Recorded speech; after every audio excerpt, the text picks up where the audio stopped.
I'm Matthew Mitchum here at Pride House, and with me I have Emma Twigg, New Zealand rower, Olympic champion, Olympic silver medalist, and dead set legend. Emma, thank you so much for coming and speaking with me. It's a pleasure. Thank you for having me. And congratulations for your Olympic silver medal here. Yep. I have Very to cool. say, it is so heavy. Yeah, I think they try and comp each other out every Olympics, try and make them bigger and heavier. This is pretty similar to the Tokyo version, but yeah, they're pretty beautiful medals. And your Tokyo version was a different colour, wasn't it? Yeah, it was a grade above, but I guess different stories in each, and equally as proud of both experiences, I guess. Okay, well, let's talk about that then. So, I mean, it's easy to be proud of an Olympic gold medal. I mean, it's sort of the thing that all elite athletes spend their entire career working towards. So, I mean, is there more to your pride around that than just it being an Olympic gold medal? I think the journeys were both really different. I think the gold medal was amazing, and that there was a deep sense of pride that I'd achieved something that I always believed that I could. And I think this one is different and special in another way. I've got a new family, and it's been a 3-year cycle. I'm now 37 years old, so that the challenges to remain at the top have been there for the last 3 years. But my performance yesterday was one of my proudest. So yeah, I can't complain. So, like, how is it different? You being, obviously going into it trying to defend your title. Does that add extra pressure? I mean, the fact that you have a family now, does that give you something extra to row for? Like, what are the similarities and differences? Yeah, I think potentially you can feel the pressure of being an Olympic champion and the reigning champion, but for me, I saw it as a privilege to be on the start line as the defending champion.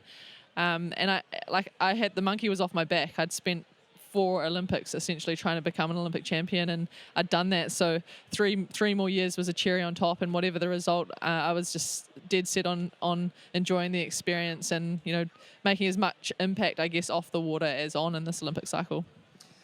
What kind of impact are you talking about? Because, I mean, obviously we're here in Pride House. You are an out, proud, openly lesbian rower who's been at the top of her game since, 2014 you won World Championships, and you've just done Olympics after Olympics, and you've got an Olympic gold medal and Olympic silver medal. Like, being at the top echelon of your sport for such a long time and being an out and proud lesbian, like, how has sexuality played a part in any way? Has it influenced, or impacted? Like, what does your sexuality have to do with sport? Yeah, I think as a young athlete, I really didn't want my sexuality to define who I was, and I wanted to be known as Emma, the amazing rower.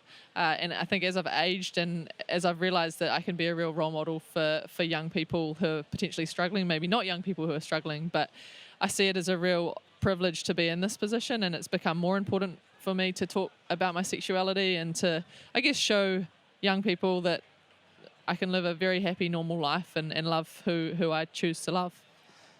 Did you have any role models growing up? Not a huge amount, and I guess that's some of the the desire for me to be that role model for someone else, and yeah, I think my thing is that I hope everyone can have a role model in whatever form that takes, and if I can be that person to someone and change their perspective, just one person, then I'd see that as a real success. So why do you feel like having a role model is so important? Like, do you feel like, having a role model or, being happy and comfortable with sexuality has an impact on performance?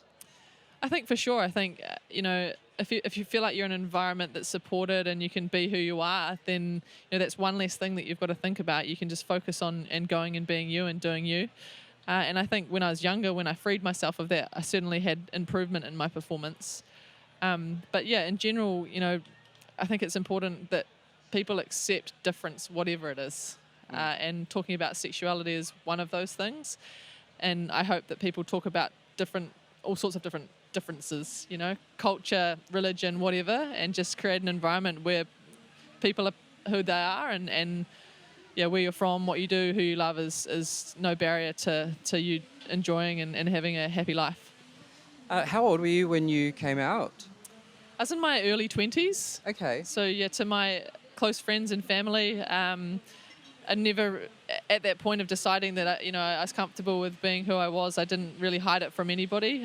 But probably more publicly, as my profile has developed, it's kind of organically merged into media and sharing my story of my wife and my son. Did you know that you were gay, like, earlier, much younger? I think it probably took a few years for me to figure it out, and obviously, it's not the path most trodden, and there was part of me that probably didn't want that for myself. But when I came to terms with it, it was very clear to me. And looking back now, this as a kind of teenager, there's probably times where I should have maybe connected the dots, but didn't. And I mean, I'll just pick up on you said there was a part of me that didn't want it. What was that about? I guess I think that probably comes back to like the role models and people talking and being more open about who they were. At that time, I'm an old girl now. Like, I'm 37 in terms of Olympic athletes. Stop it! Don't say please. How dare you? I'm reaching the top of the age bracket. So in the early 2000s, I guess and especially in my circles, I didn't have that many role models, and so I felt like I was slightly strange or odd. And again, it wasn't until I properly realized what I was feeling and had someone that I wanted to speak about to my closest people that I properly embraced it. Okay, so not having a role model may have contributed to maybe a little bit of reluctance or a lack of acceptance within yourself, and may have contributed to a delayed coming out for you. And so it sounds like that's why being a role model is really important for you, so that another person doesn't have to go through that process of not being able to accept themselves. So having said all that, what does a good role model look like for you? I think visibility and telling stories is a huge part of just creating a narrative of normality, and that's the approach that I've taken. That I'm not going to hide who I am, and I'll speak about who I love and my son, and I'll speak freely whenever I can, because heterosexual people can and do, and why shouldn't I? So that's the approach that I've taken. I'm not necessarily, I guess, screaming from the rooftops, but I'm very open talking about my normal kind of existence. And I think normal is really the operative word there. It's not like you're trying to project yourself as being better than anybody else. You're just trying to live your normal life and display that to the world about how normal it is. And to me, as well, I think that's what a brilliant role model is just living by example. What do you feel like sport is as inclusive as it could be, or what do you think could be different if it's not as inclusive as it could be? Yeah, I think from my experience in the world of rowing, I feel very lucky that the World Rowing Organisation, my friends, my peers have embraced who I am, and it's never really been an issue. I think in New Zealand also we feel we're lucky. It's not necessarily a taboo topic, and I feel lucky that I'm from a place that kind of embraces that. But I know around the world that's not the case, and that's probably part of making sure that we keep telling the story, because we need to keep telling the story until we don't. And that's a huge, I guess, motivation to just keep talking about it. Brilliant. Well, I mean, thank you so much for talking about it. I really appreciate it, and I really appreciate you coming here. Do you have any final parting words for the fans, people who watch sport, people who love sport? Not really. I just think sport's an amazing, powerful tool, and I feel very lucky to be in a position to be doing what I love, and also being able to kind of share my story and inspire others. Brilliant. Well, I'm inspired. Thanks, Emma. No worries. Thank you.